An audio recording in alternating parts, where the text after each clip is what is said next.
नमस्कार। जब भी योग शब्द लिया जाता है तो सबसे पहले जिनका ध्यान आता है वे हैं देवों के देव महादेव भगवान शिव। शिवजी आदि योगी। शास्त्रों के अनुसार योग की उत्पत्ति भगवान शिव से हुई, इसलिए उन्हें कहा गया आदि योगी, पहले योगी। आदि गुरु, पहले गुरु। जब सृष्टि का आरंभ हुआ तब कोई वेद, कोई शास्त्र नहीं था। उस समय शिवजी गहन समाधि में लीन थे। हजारों वर्षों के ध्यान के बाद उन्होंने अपने ज्ञान को सप्तऋषियों को प्रदान किया। यही ज्ञान आगे चलकर बना योग विज्ञान, राजयोग, ज्ञान योग और कर्म योग। इसलिए शिव योग के जनक है। योगी वह होता है जो इच्छाओं से मुक्त हो, सुख दुख में समान रहे, सांसारिक मोह से ऊपर उठ जाए। शिवजी का जीवन इन सभी गुणों से भरा है। वे कैलाश पर्वत पर रहते हैं। बर्फ, ठंड, कष्ट सबको सहज स्वीकार करते हैं। न राजमहल, न वैभव, केवल भस्म, रुद्राक्ष और ध्यान। यह सब दर्शाता है कि शिवजी तप और साधना के सर्वोच्च प्रतीक हैं।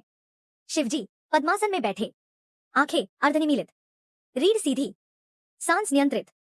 यह मुद्रा केवल प्रतीक नहीं, पूर्ण योगासन है। शिवजी का ध्यान बताता है कि योग केवल शरीर नहीं, मन, प्राण और आत्मा का संतुलन है। योगी वह होता है जो संसार में रहते हुए भी संसार से बंधा न हो। शिवजी के पास सब कुछ होते हुए भी उन्होंने त्याग को अपनाया, अहंकार से दूरी रखी। माता पार्वती, गणेश, कार्तिकेय सब होने के बाद भी शिवजी आसक्ति से मुक्त रहे। यही वैराग्य उन्हें महान योगी बनाता है। एक सच्चा योगी वो है जो जीवन की हर गति में संतुलन बनाए रखे।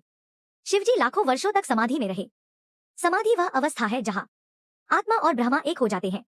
इसी अवस्था के कारण शिव को कहा गया महायोगी, परमहंस, योगी, योगेश्वर महादेव। शिवजी को एक और नाम से जाना जाता है योगेश्वर, अर्थात योगियों के भी योगी, जो योग साधकों को मार्ग दिखाते हैं, जो आत्मज्ञान का द्वार खोलते हैं।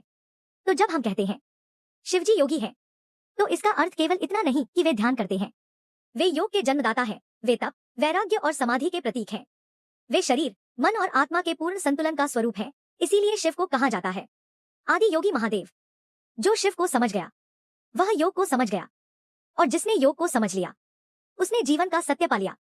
हर हर महादेव।